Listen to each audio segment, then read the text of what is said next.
자, 두 번째, 에너지 전환이 지체됐다는 걸 지금 여기서 보여주잖아요. 그러니까 사실 생각해 보면은 엄청나게 많은 특히 최근에 발전이 있었던 것 같은데 그게 요만큼의 발전이었던 거예요. 재생에너지 분야가.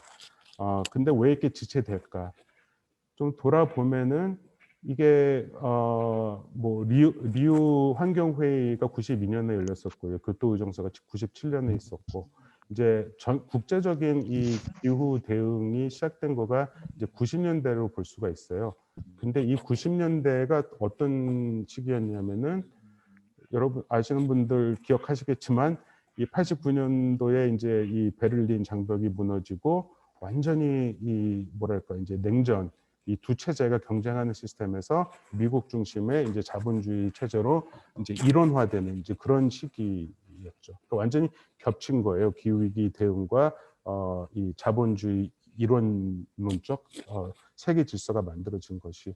그리고 1995년에는 워싱턴 컨센서스 이래가지고서 어떻게 보면 이제 신자유주의 독트린이 이제 만들어지고 전 국제 경제 질서가 다 이제 신자유주의적인 원리에 따라서 딱딱딱 이제 구축이 되어가기 시작해요. 이런 맥락에서 기후 위기 대응이 이루어지다가 보니까 어떤 식이 되냐면은 정부라든가 어떤 공공 부문에서 나서가지고서 이 기후 위기 대응을 한다기보다는 이걸 이제 기업들에게 이제 맡기는 이제 자유화 혹은 민영화라고 하는 논리에서 이제 기업들이 이제 주도를 하게 되었다라는 것이죠. 근데 문제는 기업들이 주도를 하다 보니까 많은 문제점들이 이제 발생을 한 거예요. 유럽 같은 경우에 이제 일찍 90년대부터 자유화 정책을 많이 했었는데 사실 그 이전부터 뭐 덴마크 같은 나라는 풍력이 엄청 잘 되고 있었고 풍력의 대부분을 뭐 협동조합들에서 이제 소규모로 운영을 하고 있었어요. 이런 어떤 그런 생태계가 있었는데 이게 이제 자유화가 되다 보니까 이게 시간이 갈수록 어떻게 되냐면 이게 큰 기업들이 이제 잡아먹는 거죠. 그래서 이제 점점 더 에너지의 독점이 이제 심해지고 또 그런 기업들은 이 재생에너지만 하지는 않거든요. 화석 연료를 하는 기업들이 또 재생에너지에도 손을 대고 이런 식으로 하다 보니까 이게 지체가 되었었다. 이런 문제 제기가 많이 나오고 있습니다.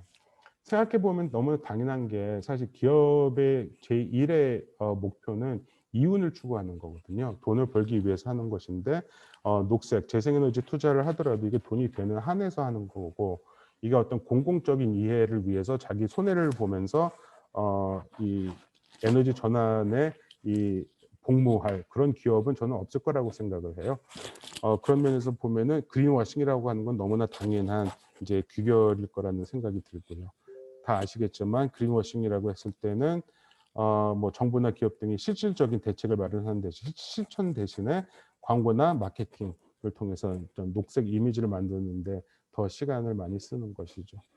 뭐 이거는 뭐 제가 더 말씀드리지는 않을게요. 하지만 하나는 이 탄소 발자국이라고 하는 개념도 이 초국적 대형 화석연료 기업인 BP와 연결된 연구소에서 이제 처음으로 고안돼 가지고서 자기네들은 마치 이제 뭔가를 하고 있다는 걸 보여주면서 일반 개개인들한테 여러분들의 탄소 발자국을 좀 챙겨보세요. 이런 식의 어떤 캠페인하면 자기네들의 녹색 이미지를 만들어내는 그런 역할을 했다라는 그런 문제 제기고요.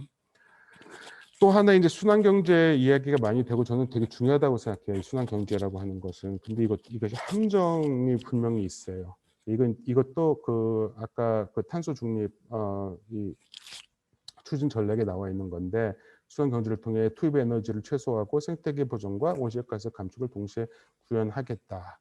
제품 지속 가능성을 제고하고 부문별 폐자원 순환망, 뭐 경제 성장과 자원 사용의 탈동조화 이런 식으로 얘기를 하고 있고 사실 대기업들에서부터 우리 뭐 동네 공동체들까지 뭐 재활용, 업사이클링, 리사이클링 이런 얘기들을 많이 하고 있는데 이거가 문제가 되는 거가 뭔가를 하고 있다라는 이미지를 주는데 실질적으로 얼마만큼 기여를 하고 있는가를 우리는 따져볼 필요가 있다는 생각이 들어요. 하나의 예로 애플을 들 수가 있는데 애플 같은 경우에 2030년까지 탄소 중립으로 가겠다고 하고 작년 후반기서부터 나왔던 애플 12부터 아이폰 12부터 해가지고 뭐 아이패드라든가 이제 모든 기기에 쓰이는 물질과 재료를 재활용된 것 혹은 재활용 가능한 원료만 쓰겠다라고 이제 선언을 했어요. 저는 이건 되게 중요한 문제라고 생각하고 그렇게 가야 된다는 생각이 드는데, 문제는 이거가 애플이 이걸 그런 식으로 얘기를 하는 거가 이 어떤 녹색에 대한 고민 자체보다는 이런 이미지를 만들어 가지고서 자기네 물건들을 더 많이 팔아먹으려고 하는, 사실 그런 이윤 동기하고 떨어질 수 없다라고 하는 것이죠. 그러니까 사실 그 애플이 진짜 어떤 에너지 문제에 대해서 고민이 있다면은, 탄소 문제에 대해서 고민이 있다고 한다면은, 제가 생각하기에 기계를 아이폰을 하나 만들더라도 훨씬 더 오래 쓸 수 있게 만들고, 그리고 뭐 어떤 부품을 배터리가 나가면 배터리를 교체할 수 있게 만든다거나 그런 식으로 할 수 있거든요. 그런 기술도 있고, 배터리도 사실 한 5-6년 갈 수 있게 쓰려면은 만들 수도 있어요. 근데 그렇게 안 하거든요. 이게 한 2-3년 사이클을 보면서 새로운 제품들을 내보내고, 그럼 사람들도 거기에 이제 우리도 기대가 되잖아요. 여러분들 가지고 있는 스마트폰들 2년 쓰고 바꾼다거나 2-3년 쓰면 바꿔야, 3년만 되면은 너무 오래 썼어 이런 생각이 들 정도인데, 이걸 계획적 진보화라고 부르죠. 그래서 이 제품을 만들 때부터 기업들은 이 일찍 이거가 이제 뭐 마모되게 하거나 새로운 제품을 내보내 가지고서 사람들이 새로운 걸 사게 하는, 좀 이런 식으로 나가고 있는데, 이런 식으로 끊임없이 생산과 소비가 증가하는, 끊임없이 만들어내면서 순환 경제를 하면은 이건 사실 효과가 없는 거예요. 왜냐하면은 순환이 된다고, 자원이 순환된다고 하더라도 쓰레기 전체 만들어지는 어떤 우리가 버리는 것에서 요만큼밖에 안 되거든요. 이 비율을 높이는 건 중요한데, 이 양 자체가 더 많아지게 되면은 사실 이거 이 의미 자체는 퇴색해 버리는 그런 상황이 돼버리는 것이죠. 그래서 덜 만들고 덜 쓰지 않으면 탄소 배출과 쓰레기는 증가할 수밖에 없다라고 하는 것. 근데 이거를 민간 기업들이, 돈을 벌어야 되는 민간 기업들이 이런 식으로 할 수 있을 것인가? 여기에 대해서 우리는 좀 생각해 볼 필요가 있다라는 생각을 가집니다. 그렇기 때문에 지금 전 세계적으로는 뭔가 이 공공 서비스에서부터 뭐 에너지라든가 뭐 의료, 교육 등등에서 어떤 이 재공공화라고 이제 부르는데, 이런 흐름들이 지금 만들어지고 있어요. 이거 얼마 전에 한국에서도 번역이 돼서 나온 건데, 작년에 나왔던 보고서고요. 지금 이제 전 세계 1,408개 사례의 어떤 재공공 공용화를 지금 사례들을 이제 보여주고 있고, 어떤 식으로 진행되는가 뭐 이런 거를 이야기를 하고 있는데, 이 공공화와 관련돼서는 이제 잠시 후에 홍덕화 선생님께서 말씀해 주실 거기 때문에 저는 요 정도만 하고 넘어가도록 할게요. 하나 근데 생각해 봐야 될 게 일자리 문제인데, 지금 그 한국에서 아까도 봤었지만 이 만들어진 일자리가 다 이 단기 비정규직, 최저임금 수준, 잘하면 최저임금 수준의 그런 일자리들인데, 여기서도 어떤 공공의 역할이 저는 되게 중요하다는 생각을 가져요. 여기 보시면은 OECD 나라 중에서 한국이 공공부문 일자리 비율이 이렇게 작은 편이에요. 전체 평균에 비해서.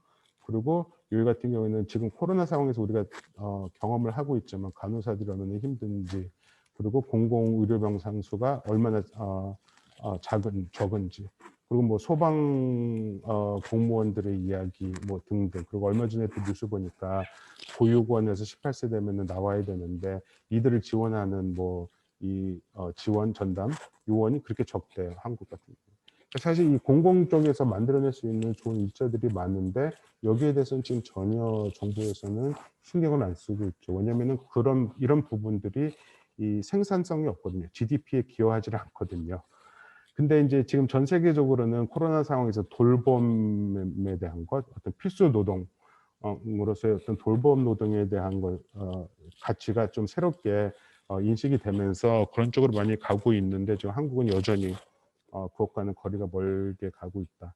근데 만약에 그런 영역에서 일자리가 만들어진다면 그거는 공공에서 담당할 수밖에 없다라고 하는 그런 부분도 짚을 필요 있을 것 같습니다.